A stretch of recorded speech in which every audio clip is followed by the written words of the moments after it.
Semua pengungsi Rohingya yang tinggal di tenda pengungsian di kompleks kantor Bupati Aceh Barat, Aceh dilaporkan telah melarikan diri.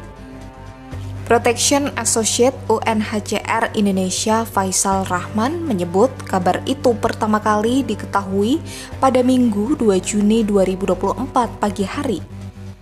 Menurut Faisal, pada Sabtu 1 Juni 2024 malam hari hingga pukul 24 waktu Indonesia Barat dini hari, petugas masih melihat pengungsi berada di tenda. Namun saat petugas mulai beristirahat, sebanyak 27 pengungsi itu meninggalkan tenda. Mereka diyakini kabur di tengah hujan deras yang pada malam itu melanda Aceh Barat.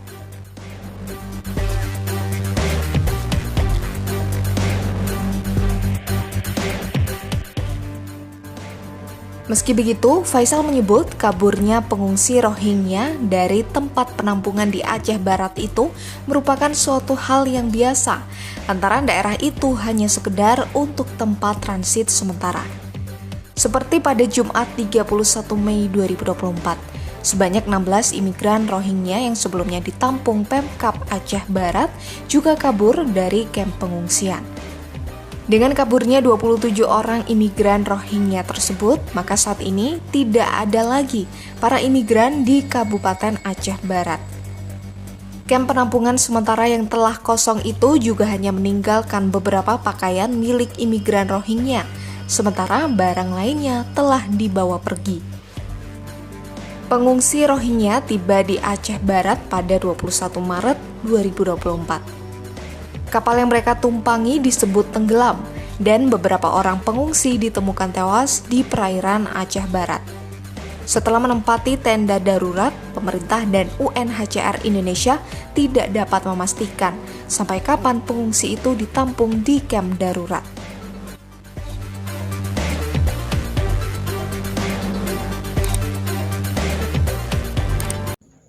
Baik, Assalamualaikum warahmatullahi wabarakatuh.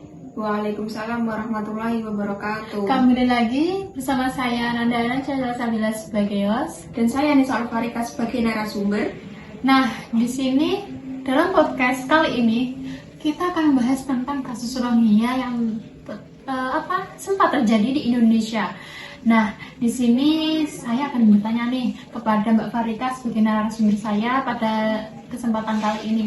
Nah, Mbak Farika, seperti yang kita ketahui bahwa di Indonesia itu telah terjadi yang namanya kasus Rohingya di tahun 2023 silam. Kali ini saya akan bertanya seperti apakah sih konflik awal mula terjadinya kasus Rohingya yang terjadi di Indonesia. Oke, jadi di sini saya akan menjelaskan sedikit pengetahuan tentang saya tentang awal mula Rohingya masuk di Indonesia pada tahun 2023. Jadi Rohingya ini masuk bermula dari diskriminasi historis dan kesenjangan etnis yang sudah terjadi. Dan etnis Rohingya ini mayoritas Muslim. Ya, mayoritas itu Muslim yang berada di daerah Rohingya. Dan masyarakat Rohingya ini tidak diakui dalam etnis resmi Myanmar dalam Undang-Undang Kemasyarakatan 1982. Dan masyarakat Rohingya ini ilegal masuk ke dalam negara kita, itu ilegal, imigran dari India. Begitu Mbak Nanda Najwa, awal mulanya masuk Rohingya ke Indonesia. Baik, tadi sempat disebutkan ataupun dijelaskan bahwa kaum Rohingya ini telah melakukan pelanggaran etnis ya di sini. Nah, pertanyaan saya, pelanggaran apa yang telah dilakukan oleh masyarakat Rohingya dalam pelanggaran etnis tersebut dalam lingkup HAM seperti itu? Oh, jadi pelanggaran masyarakat Rohingya ke masyarakat, iya, ke masyarakat sekitar seperti Indonesia ataupun di negaranya. Jadi pelanggaran HAM Rohingya itu menghadapi berbagai bentuk, Mbak, seperti pelanggaran kekerasan fisik, pembunuhan massal, kebakaran lahan, dan pengusiran lahan. Jadi seperti itu. Dan pengusiran lahan itu apa namanya peluasan Iya.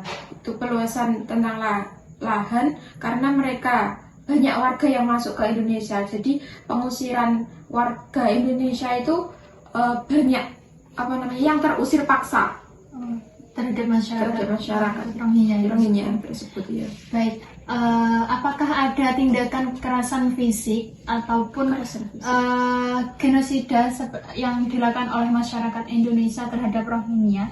Oke, jadi dampak dari korban Rohingya Yeah. itu mengungsi di salah satu tempat yaitu Bazar, Bangladesh. Adalah itu pengungsian terbesar di Bangladesh, gitu Mbak. Jadi kondisi di situ itu sangat padat dan situasinya itu buruk dan terbatasnya akses terhadap pendidikan dan kesehatan, dan upaya masyarakat internasional itu PBB telah mengecam tindakan Myanmar dan Mahkamah Internasional telah memulai proses hukum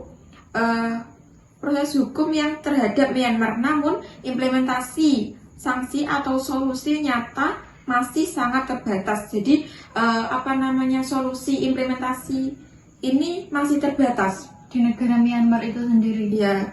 Jadi bantuan kemanusiaan terus diberikan, tetapi solusi jangkanya itu